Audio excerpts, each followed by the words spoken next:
सतगुरु कबीर साहब की जय। माताएं जल्दी कर रही है क्योंकि पैदल आई है। भक्तों से मैं निवेदन पहले से कर देता हूँ कि इधर से पैदल नहीं भेजना है। ज्यादा बात बहुत दूर नहीं है, दो जने को बैठाएंगे कि जने को बैठाएंगे तो हो जाएगा। एक जने मेरी गाड़ी को ले लेना और अपनी अपनी गाड़ी, ठीक है नहीं? इधर से पैदल नहीं भेजेंगे, उधर से साहब की गाड़ी में छोड़।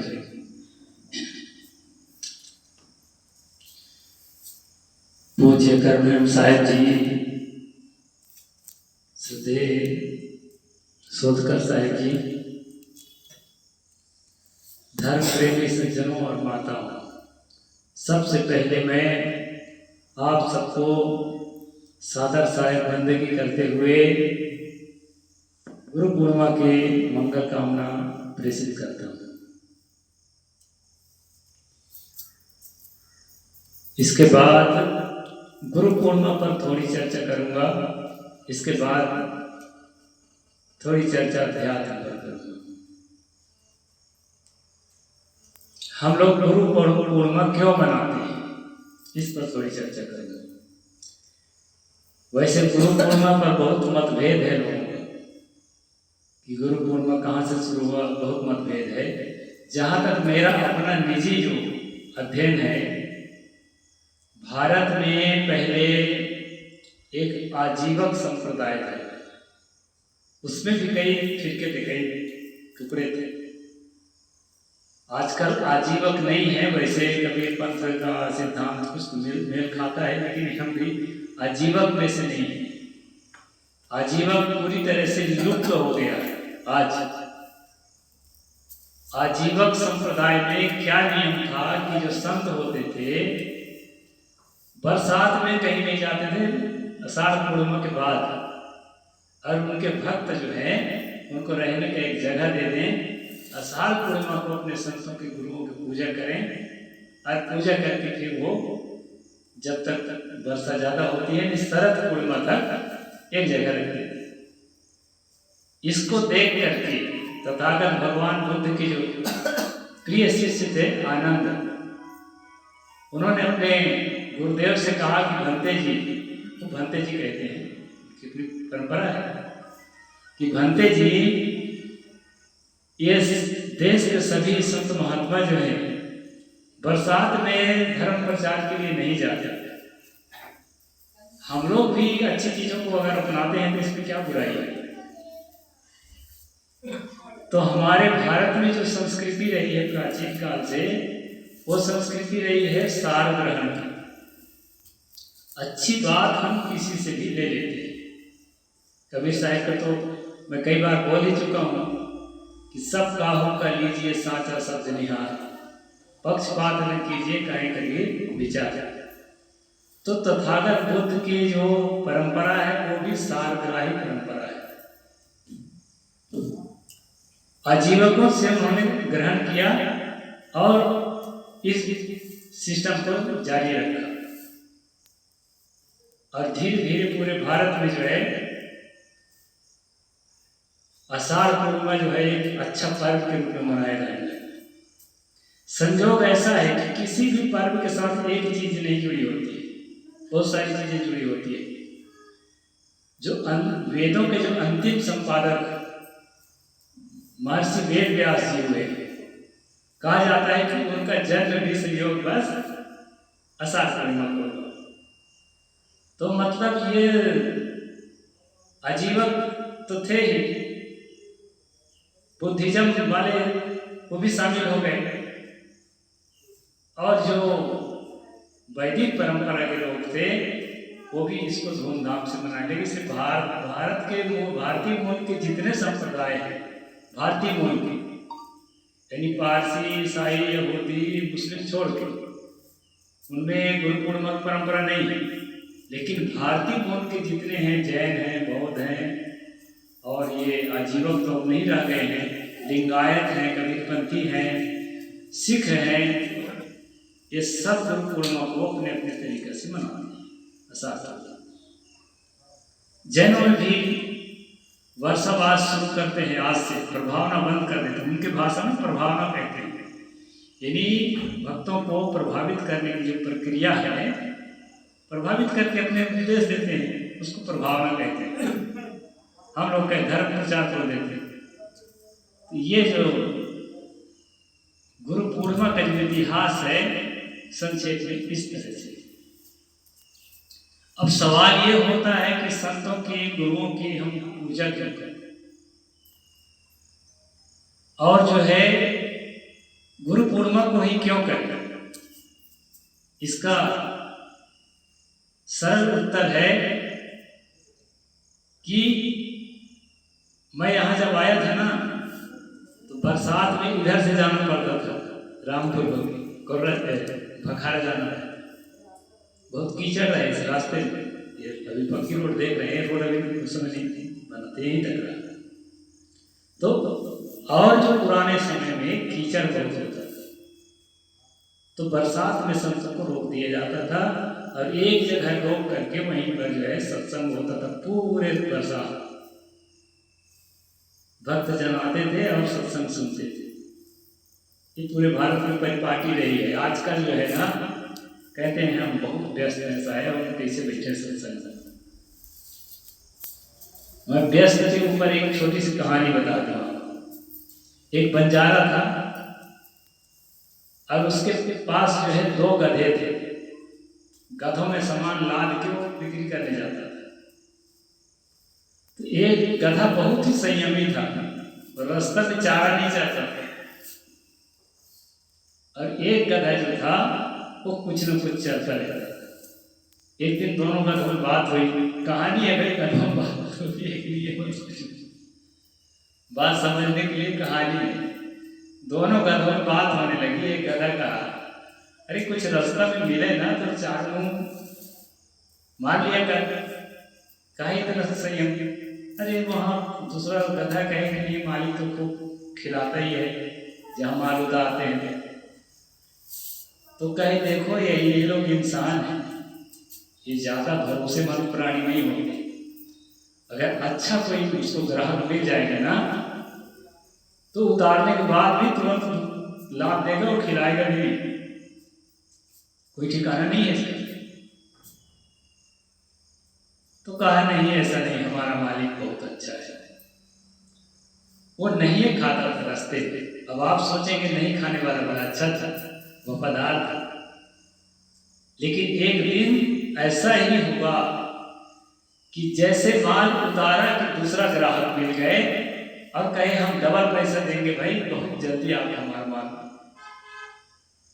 लोड कर दो। बहुत जल्दी लोड किया तो दूसरा जो पहला था, जो नहीं खाता था कुछ, तो चलते चलते रास्ते में दम तोड़ दिया और हमेशा के लिए दुनिया से चला गया। एक कहानी।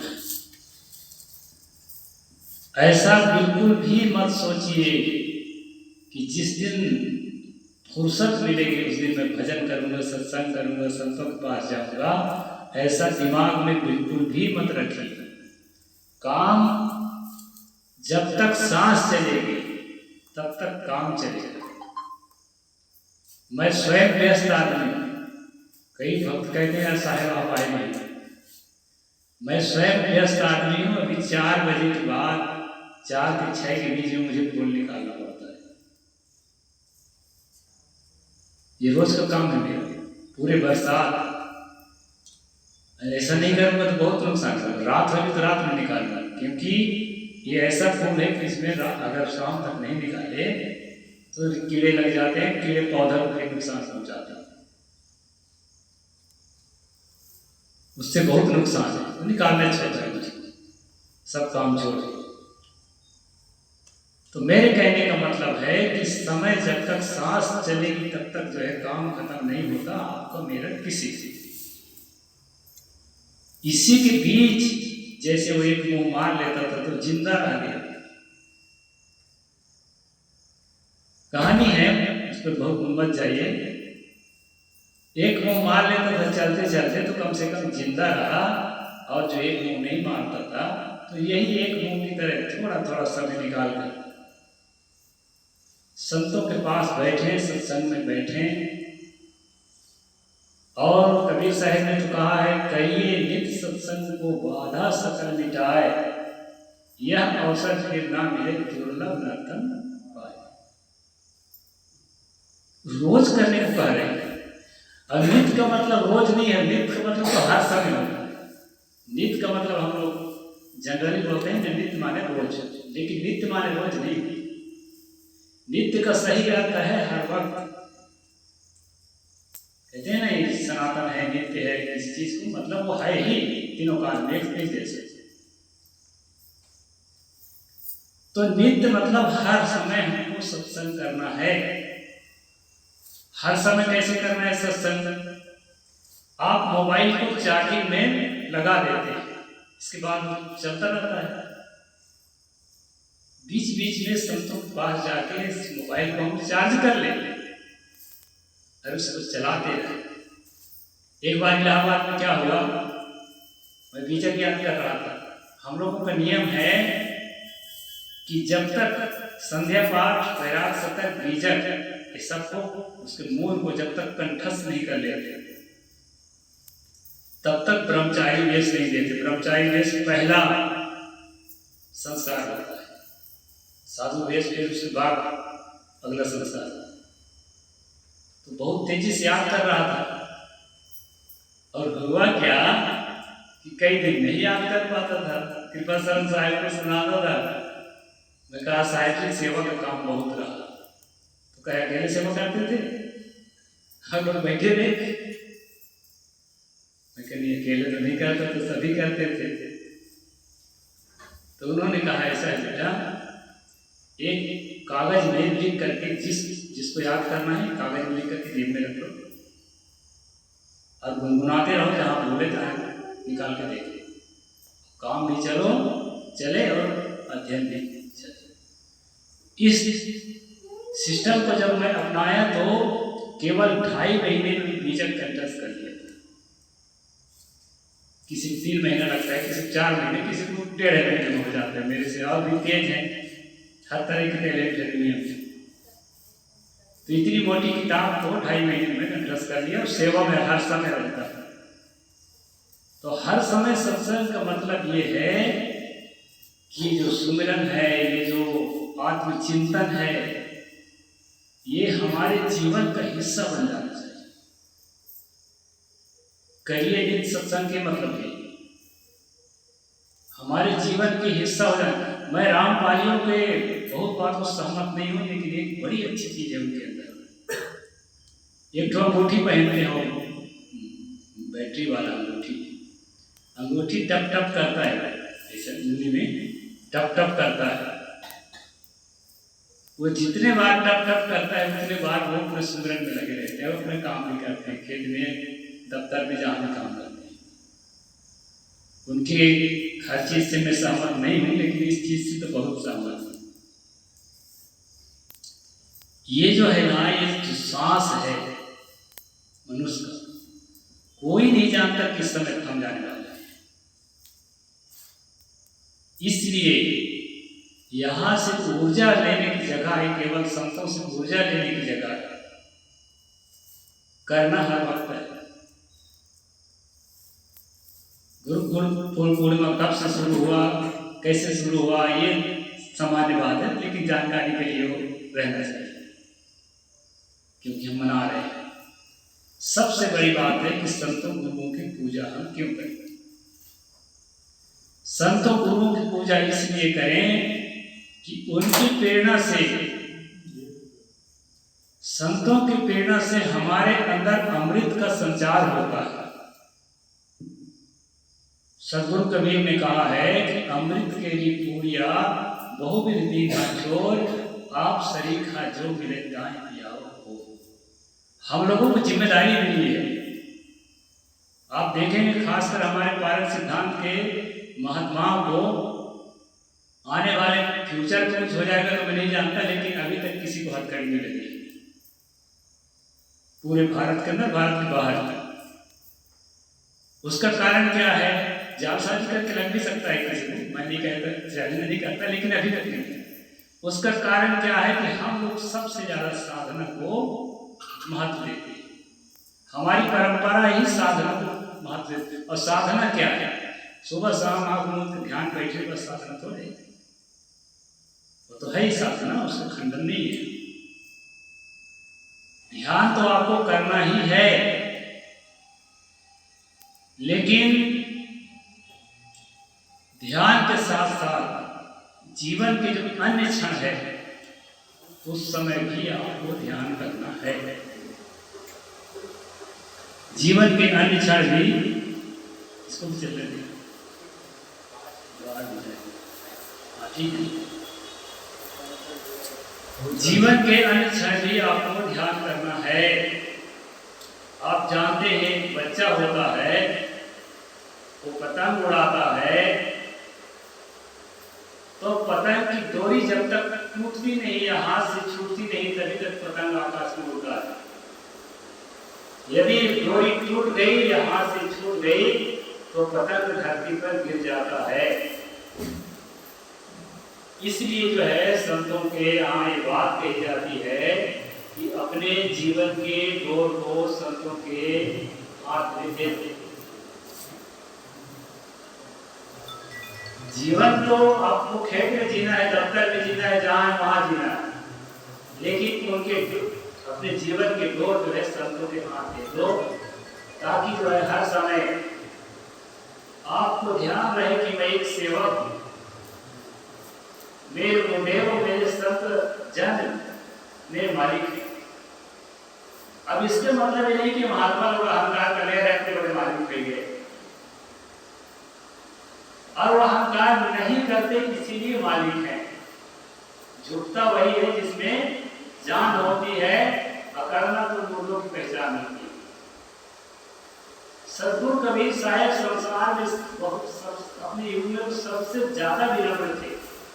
दास कहावन कठिन है, मैं दासन की दास, अब तो ऐसा हो रहूं कहां करेगी घास। आपके पांव के नीचे के घास के समान अपने आप को कबीर साहब बोल रहे हैं।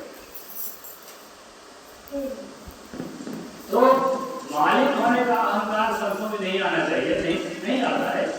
किसी किसी में आता है, बहुत बस को सुधार करे।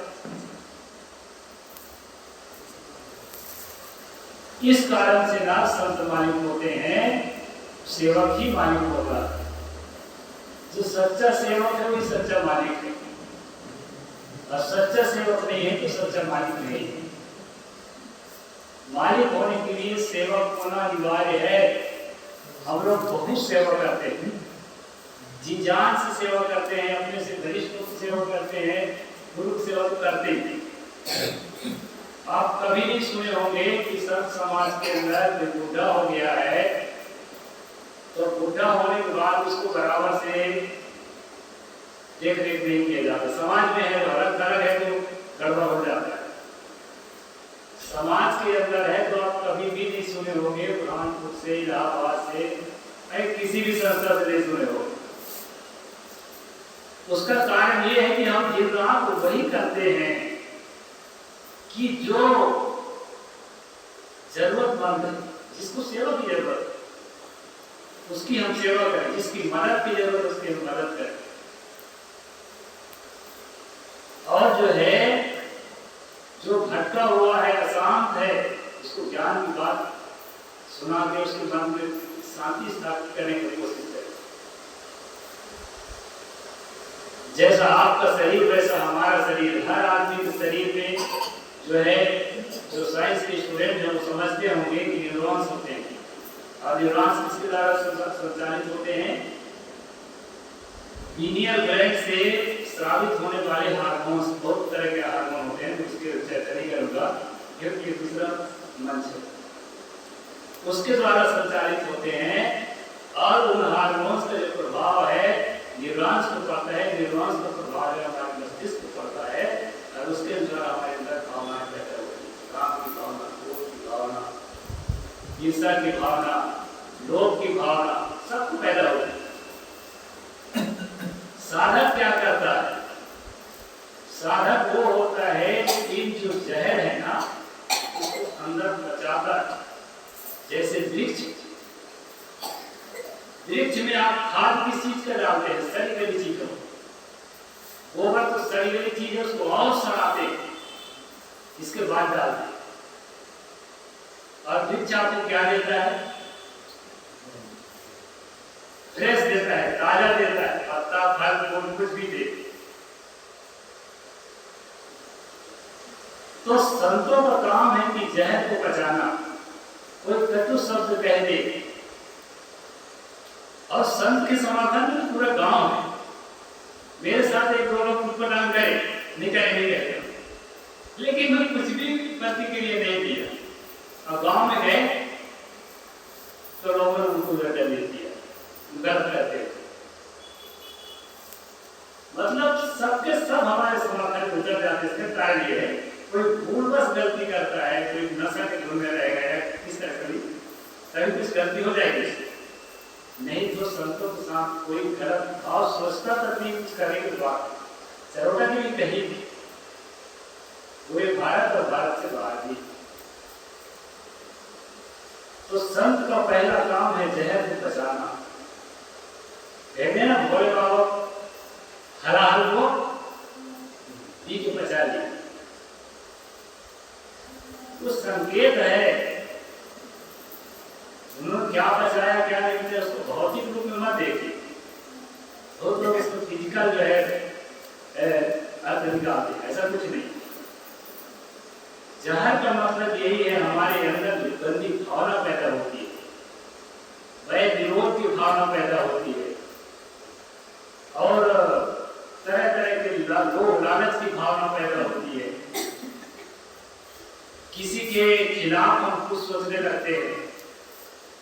ये मानव मन के स्वाभाविक चीज है। इस तरह जो सोच पैदा होती है वो सोच ही जहर है।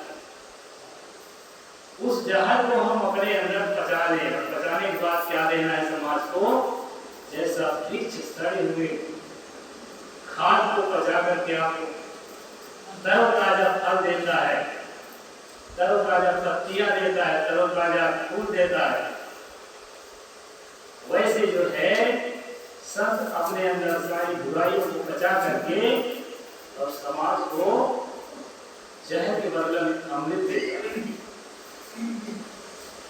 अब ये संतों की जिम्मेदारी है, ऐसा नहीं है। ये भी भूल में मत रहिए, अरे वो तो साधु महात्मा काम है, हमारा काम तो है। साधु महात्मा काम नहीं है। इंजन जिधर जाता है वो भी सब उधरे जाती। जितने भक्त हैं उसी रास्ते पर चलना है, बस महात्मा को जिम्मेदारी दे दी गई है, तो इंजन की तरह आगे चलता है बस, और बात कुछ नहीं। इंजन की तरह आगे चलता है, चलना है आपको भी उसी रास्ते, क्योंकि आपकी भी सांसें कीमती है। साधु लोग जो है मर जाएंगे एक दिन और उनके जीवन में कोई ठिकाना नहीं है।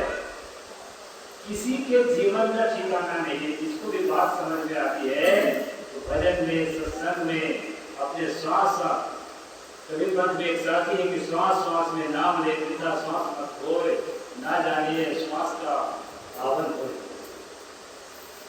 अब नाम लेने के मतलब आप धर्म में मत रहना। किसी नाम लेने से किसी का कल्याण होता है ऐसा नहीं कहता। नाम का सच्चा अर्थ ये है, नाम बहुत है, अलग अलग पंथों में अलग अलग नाम है। मैं बहुत उसका ध्यान किया।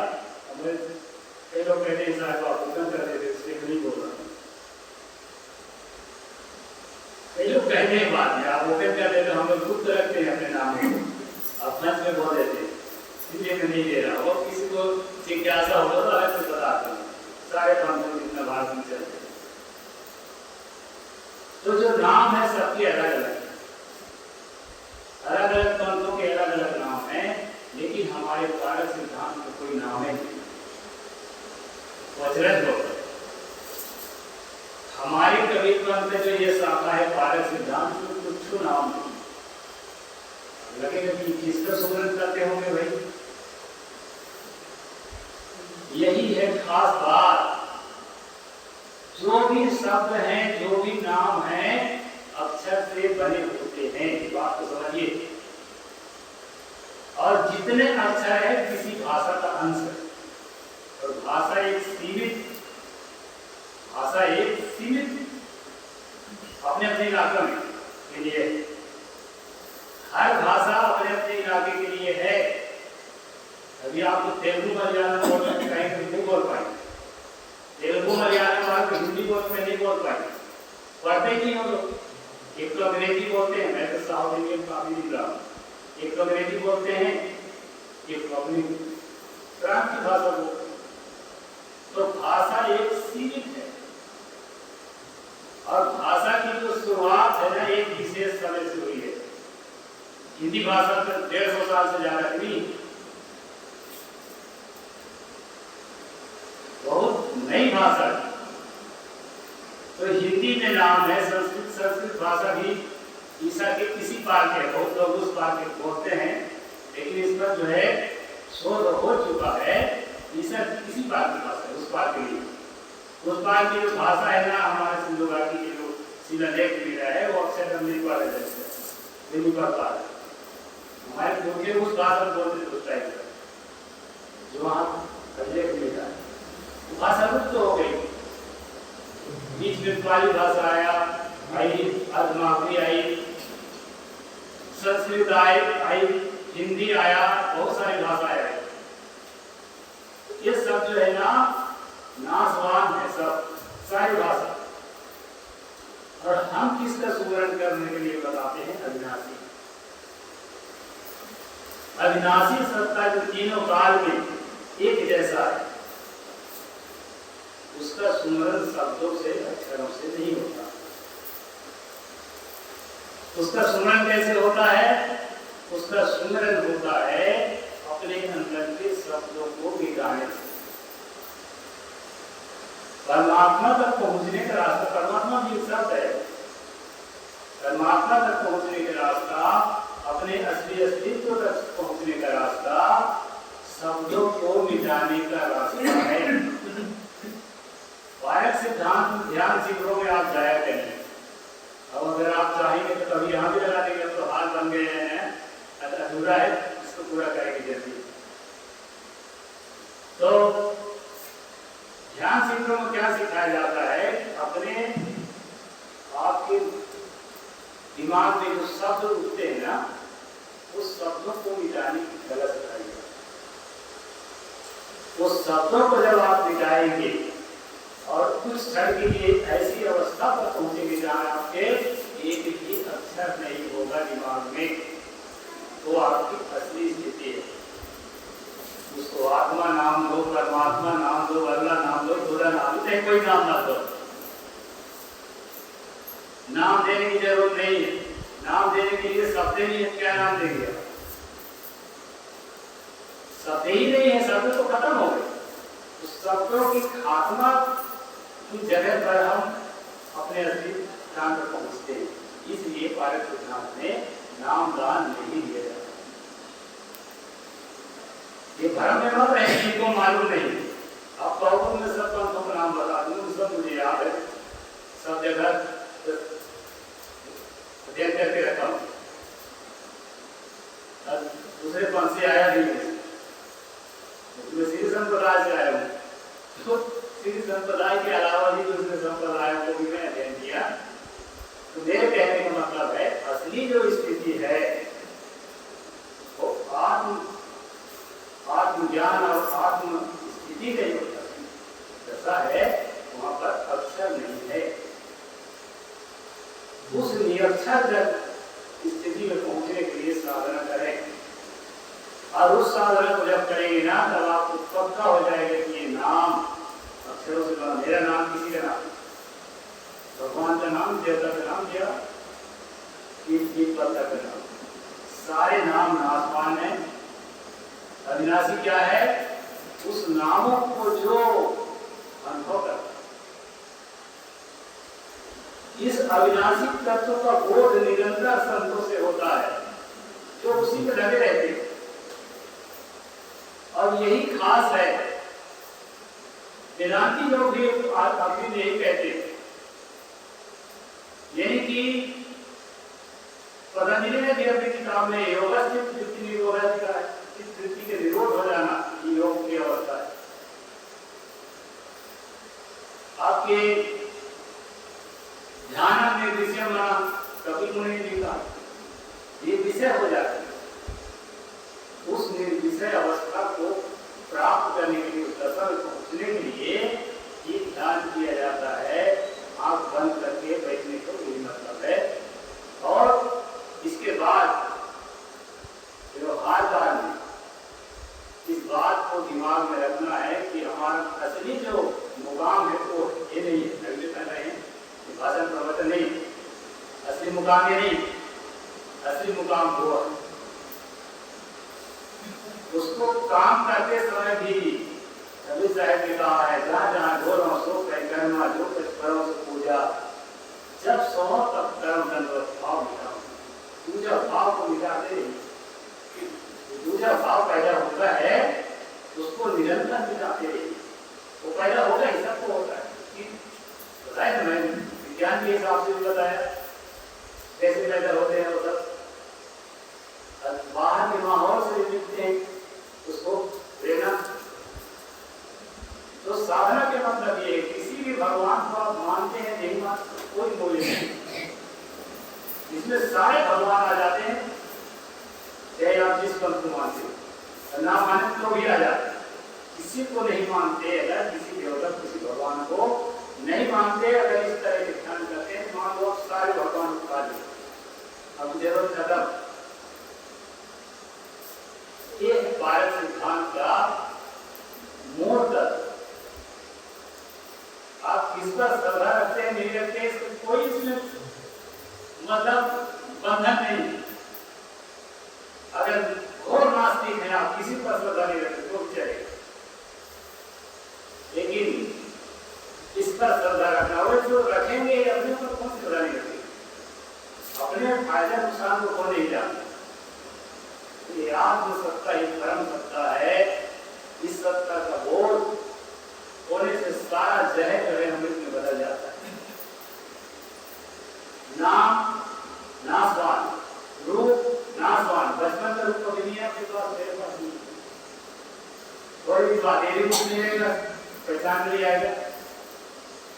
रूप भी नाशवान है, मरने के पहले नाशवान है, हमारे बात को पूरी तरह से खत्म। तो नाम और रूप दोनों नाशवान है। इसके इन दोनों के बीच में एक अविनाशी सत्ता है, एक परमात्मा सत्ता है। उस सत्ता को पहले भौतिक रूप से समझना है, फिर अभ्यास करके उस सत्ता पर अपने को निश्चित करना। हमारे यहाँ यही चीज पढ़ाया जाता है। गीता में कहा है, इसको मैं बहुत बार बोला हूँ, लेकिन अभी नहीं आ रहा, आएगा तो बता दूंगा। उपदृष्टा हनुमंता चा भर्ता भोक्ता महेश्वरा परमात्मेति चाप्युक्तो अस्मिन् देहे पुरुषा परा। इसको बहुत जगह सुने होंगे आप लोग, बहुत महत्वपूर्ण श्लोक है। कई लोग कहते हैं आप जो है राम की विरोधी हो, कृष्ण की विरोधी हो। दरअसल में किसी के विरोधी नहीं, उसमें जो अच्छी चीजें है ना उसका मित्र हूँ, और उसके नाम से जो ऐसी चीजें परोसी जाती है उसका विरोधी हूँ। पहले गीता आगे गिराऊं। ये अच्छी चीज है। कृष्ण ने कहा कि गीता लेखक ने कहा कि इसमें काय मत देखिए, किसी ने नहीं कहा ये भी मत देखिए। ये कहता है उपमान नजदीक से देखने वाला, अपने मन इंद्रियों को निगरानी करने वाला, नजदीक से देखने वाला, अनुमंता, अपने मन इंद्रियों को अनुमति देने वाला। अनुमंता का मतलब अनुमान करने वाला नहीं होता, अनुमति देने वाला। संस्कृत हिसाब से अनुमति देने वाला, नजदीक से देखने वाला, अनुमति देने वाला। चा और भरता, भरण पोषण करने वाला। भूख प्यास को जान करके आपको भरण पोषण कोई करता है। भरता भोक्ता, दुख को भोगने वाला। महेश्वरा बड़ा शब्द है, महेश्वरा। महेश्वरा का मतलब महान ईश्वर। महेश्वरा का मतलब शिव जी भी मान सकते हैं, जिसको मानना है कोई बात नहीं। लेकिन यहाँ क्या अर्थ है गीता का कहने का, वो ईश्वर, नजदीक से देखने वाला, मन इंद्रियों को अनुमति देने वाला, भरण पोषण करने वाला और सुख दुख भोगने वाला महान ईश्वर परमात्मा इच्छा इतो, परमात्मा इच्छा अभितो, परमात्मा भी उसे कहा जाता है। ठीक है ना? परमात्मा इच्छा इतो, परमात्मा भी उसे कहा जाता है। अस्मिन् देहे पुरुषः परः, इस देह के अंदर में वह पर पुरुष इस देह के अंदर आकाश पताल में यहाँ वहाँ खोजने की कोई काम नहीं है। वहाँ है कि नहीं हो मेरी बात मेरा विषय नहीं। आदमी किसी चीज को खोजता है तो सबसे नजदीक मिलेगा वो अच्छा मानेगा ना, कि दूर वो अच्छा मानेगा। हम अगर अच्छा टमाटर खोजने के गए बाजार में सुबह में अगर बढ़िया मिल गया हमारी पसंद तो आगे क्यों जाए? तो जो सबसे नजदीक है हाजिर से ही दूर बताओ है, दूर की बात की राशि सदु का विचार की बात, तो दूर खोजने की जरूरत ही नहीं। कहीं कभी सुनो हो संतो दूरबीन भ्रम दूरबीन भ्रम नहीं जाता है। और गुरु आपको क्या देता है? ये अविनाशी तत्व का बोध देता है। गुरु आपको क्या देता है? जहर को पचा करके और अमृत उत्पन्न करने की तरह देता है। अमृत आपके अंदर उत्पन्न होने लगा तो आपके परिवार के सदस्य आपसे दुखी नहीं होंगे, आपके पड़ोस के लोग आपसे दुखी नहीं होंगे, आपके दफ्तर में काम करते हैं आपके स्टाफ आपसे दुखी नहीं होंगे, बल्कि जो है आपके रास्ता देखेंगे। मैं साधु होने की पहले की घटना बता दूं कि जब मैं अपना कारोबार छोड़ रहा था तो मेरे पर 10 लोग कहते रो पड़े, कहते हमें तमाम काम है आप रोक के रहेगा। तो कहे भैया काम तो मिल जाएगा आपको, बहुत सारा काम मिल जाएगा, लेकिन आप नहीं मिलेंगे। दिल में जगह बनाइए, परिवार के सदस्यों में अपने स्टाफ में जहाँ भी रहते जिससे भी संपर्क में आते हैं दिल में जगह बनाइए, ताकि जो है आप अमृत में लगे। और ये तभी होगा जब ध्यान करेंगे, चिंतन करेंगे, भजन करेंगे और भीतर वाले आप तत्व समझेंगे। इसमें समझेंगे तो कभी नहीं होगा, जीवन खत्म हो जाएगा, जन्म ले लेंगे और भी जीवन खत्म हो जाएगा। लेकिन ये चीज आपके अंदर नहीं आ सकती बिना अभ्यास के।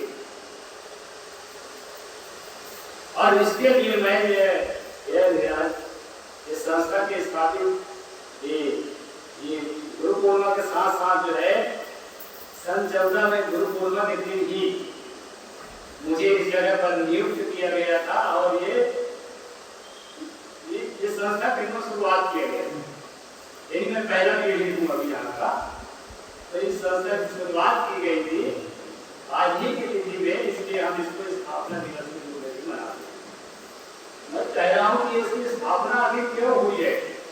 निरर्थक किसी जगह में पैसा लगाना, निरर्थक किसी का समय लगाना, इससे क्या मतलब? इसका मतलब है कि इस जगह से ज्ञान की प्रेरणा मिले, आपकी तत्व की प्रेरणा मिले और जहर को अमृत बनाने की प्रेरणा मिले। हमारे अंदर जो है कलुषित भावनाएं पैदा होती है, उसको हम भीतर में पचा सके, इसकी ताकत हमें मिले, इसके लिए इस तरह की संस्थाओं को स्थापित किया जाता है।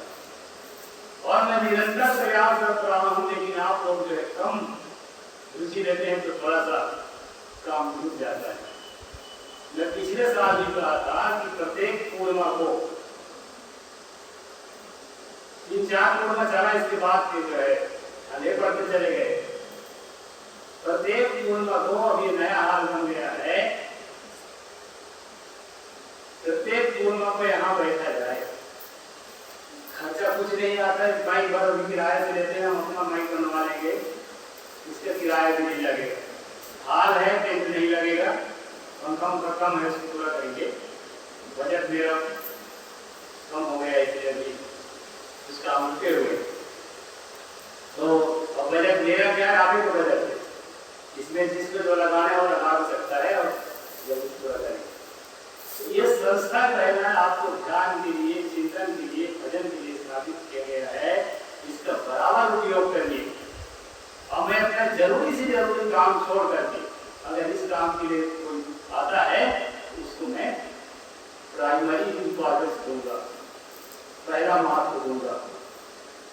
मैं वैसे मत हूँ, सबसे बीच में कह रहा हूँ, इस काम को मैं पहला महत्व दूंगा। अब आप लोग नहीं रुचि लेते हैं तो भाई देखिए, मैं शुरू से आपके लिए घर व्यक्ति हूँ, तो अपने लोग पेट के लिए मैं स्वयं कमाता हूँ, उसमें ज़्यादा ध्यान दे देता हूँ। मेरा लक्ष्य वो नहीं है, वो लक्ष्य तो घर में पूरा हो रहा है। कमाई धमाई का काम, ये हर्बल जो मेडिसिन का काम है वहाँ भी नहीं पूरा हो रहा। ये मेरा लक्ष्य नहीं है। ये जो है एक साइड बिजनेस है। मेरा लक्ष्य जो है समाज में अच्छी बात फैले, ये संत भोजन हमारे यहाँ आए और भी आएंगे, आसपास से दूर के सब बुलाते रहेंगे, हम हर महीने कोई ना कोई नया होता रहेगा। यदि आप लोग तैयार रहेंगे तो कम लोग बैठे हैं, इसे आज बहुत कम हो गया है।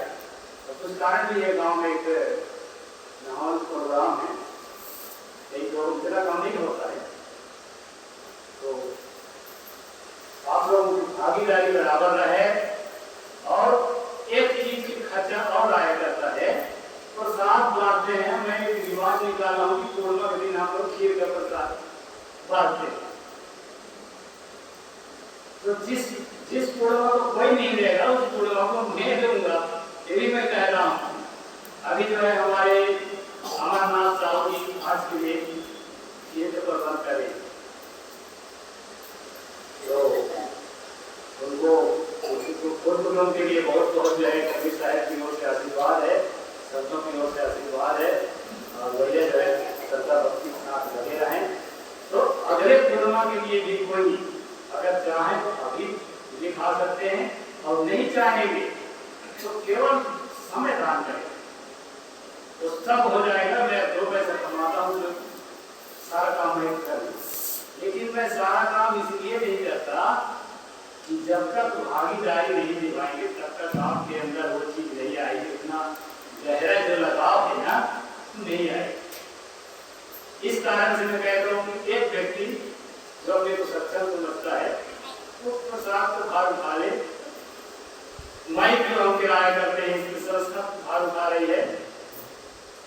इस तरह से काम अगर हम करें, कम से कम महीना में एक जगह हम रहते। पहले तो हर रविवार को बैठते थे, कोरोना के आसपास से वो बंद हुआ, तो अब तक बंद है एकदम से। तो रविवार को नहीं बैठते हैं तो कम से कम महीना में पूर्णिमा के दिन, प्रत्येक महीने की पूर्णिमा अपने कैलेंडर में देख लीजिए, और बुधवार ना देना पड़ेगा, कहाँ कहाँ जाऊंगा, कैलेंडर में देख लीजिए आज पूर्णिमा है, बैठना है, शाम के टाइम बैठना है, दिन भर जो काम करना है आप कर लीजिए। ये काम मैं चाहता हूँ, यदि आप लोग भी चाहते हैं तो इसको अनवरत रखेंगे। पिछले साल टूट गया था, लेकिन इस साल पहले ना एक चीटी रही, चीटी दीवार में चढ़ती थी और गिर जाती, फिर चढ़ती थी फिर गिर जाती। तो मोहम्मद गोरी जो था, जो भारत का आक्रमण जब 10-17 बार का आक्रमण किया, हर बार हाथ की जाकर मार खाती, तो वो देख रहा था कि चीटी जो है बार बार गिरती है, लेकिन 17 बार तक गिरने के बाद 18वें बार वो चीटी जो है चढ़ गई।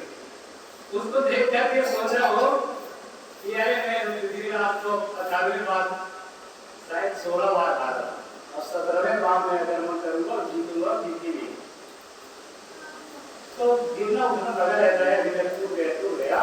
इस साल आप सब लोग संकल्प करें, प्रत्येक पूर्णिमा को यहाँ महीना में एक दिन सत्संग होगा, संत जन आएंगे। मैं नहीं रहूंगा तो भी संत आएंगे, जिस दिन मैं नहीं रहूंगा मान लीजिए सिस्टम बना देंगे तो संत आएंगे और ये होता रहेगा, और ये चालू रहना चाहिए। ऐसा मेरा अपना निजी मत है। समय ज्यादा हो गया है, हम सब लोग जो है गुरु पूर्णिमा के अवसर पर यहाँ इकट्ठा हुए, संतों के प्रति, गुरु के प्रति श्रद्धा भाव से इकट्ठा हुए। कबीर पंथ में एक नियम है कि यहाँ चित्र पूजा नहीं की जाती है, चरित्र पूजा की जाती है, और हमारा पूरा विश्वास होता है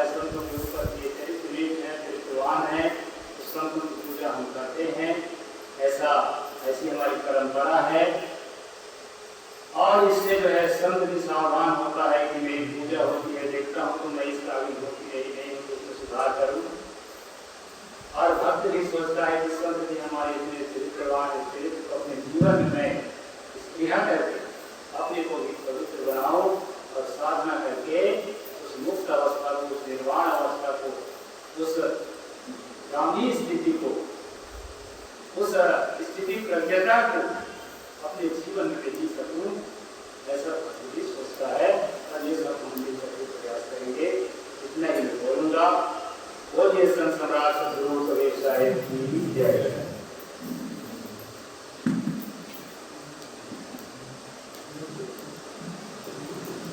अच्छा, एक बात और बता दूं, अभी तक जो भी दान दिए मैं लिस्ट नहीं रखा हूं, तो दान देने के बाद अभी 40,000 के लगभग माइनस है, उसमें से कुछ मिल भी गया है।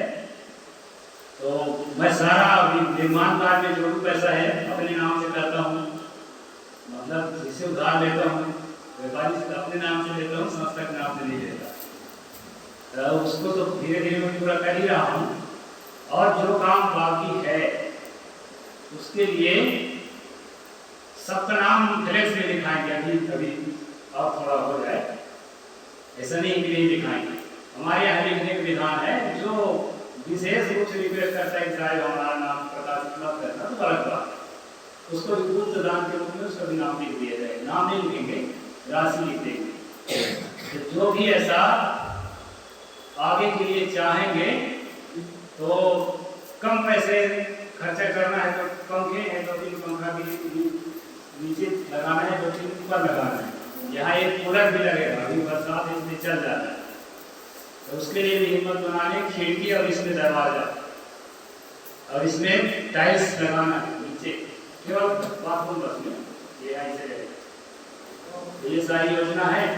इसमें अगर किसी को हिस्सा बताना है तो बता सकता है, अब नहीं बताएंगे तो अपने धीमी रफ्तार में काम कर ही रहा हूँ। ये जरूरी है उसमें कुछ करें।